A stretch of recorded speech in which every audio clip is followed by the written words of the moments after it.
Présentez-vous. Bonjour, je suis Laurent Hériou, je suis conseiller du président de la Fédération française des véhicules d'époque, Jean-Louis Blanc. Alors à propos des véhicules de collection qui ont droit, oui ou non, de rouler dans les grandes métropoles, à ce jour, donc on est à Rétromobile 2022, dites-nous ce qu'il en est.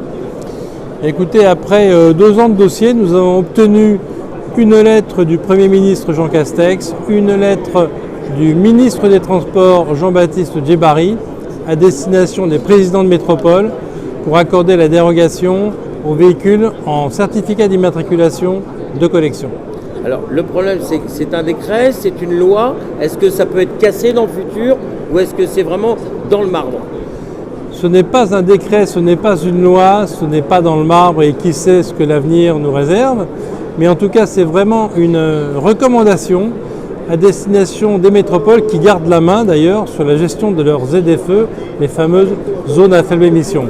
Pourquoi a-t-on obtenu ces résultats? Parce que le sujet de départ, le point de départ, c'est la qualité de l'air.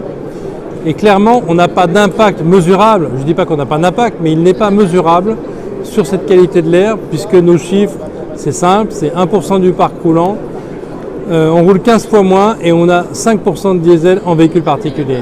À ce jour, que propose la FFVE en dehors de la problématique de pouvoir, oui ou non, rouler dans les grandes métropoles?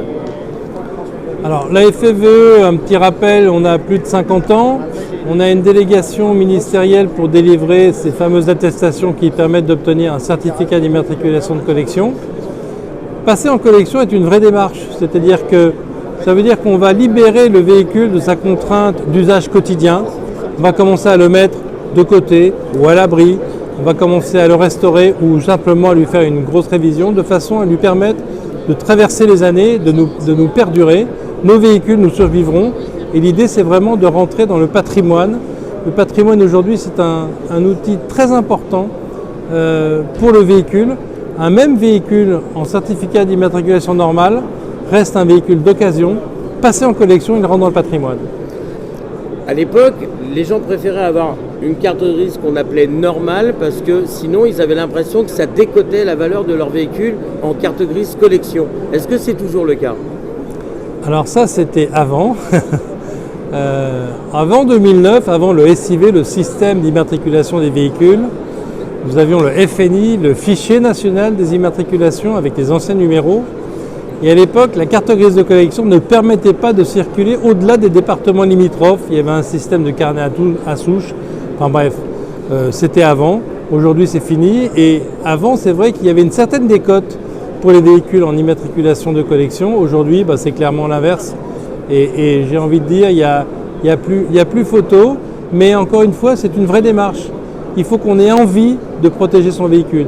D'ailleurs, dans la définition du code de la route, vous avez le terme préservé.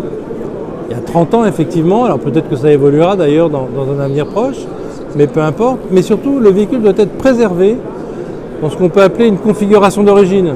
Parce que l'état d'origine, ça ne veut pas dire grand-chose. Mais une configuration d'origine, ça veut tout dire. Ça veut dire pas de transformation notable et surtout aucune transformation qui n'est pas réversible. Donc le véhicule doit être en état stock d'origine. Quels sont les avantages de la carte grise collection? Alors le premier avantage auquel tout le monde pense tout de suite, c'est effectivement un contrôle technique tous les 5 ans. Plus de contrôle technique pour les véhicules immatriculés avant le 1er janvier 1960. Ça, ça vient pas de nous, on n'était pas d'accord là-dessus, mais peu importe, c'est le ministère qui a décidé.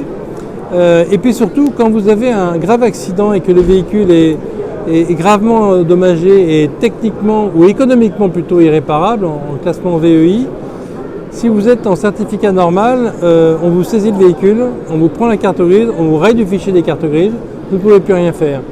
En certificat d'immatriculation de collection, vous pouvez récupérer toutes les pièces de votre véhicule de façon à pouvoir le réparer ou que ça puisse servir à un autre véhicule. Donc ça c'est comme très important, on ne communique pas assez là-dessus. Les projets futurs? Écoutez, la mission finalement de la FFVE, c'est pouvoir continuer à rouler avec nos véhicules d'hier sur les routes d'aujourd'hui en prévision des règlements de demain. Ça vous va? C'est pas mal. C'est pas mal. Vaste programme. Mille merci pour cette interview et je vous dis, si Dieu le veut, à cause du Covid ou pas, rendez-vous à l'année prochaine. Avec plaisir l'année prochaine. Merci, au revoir.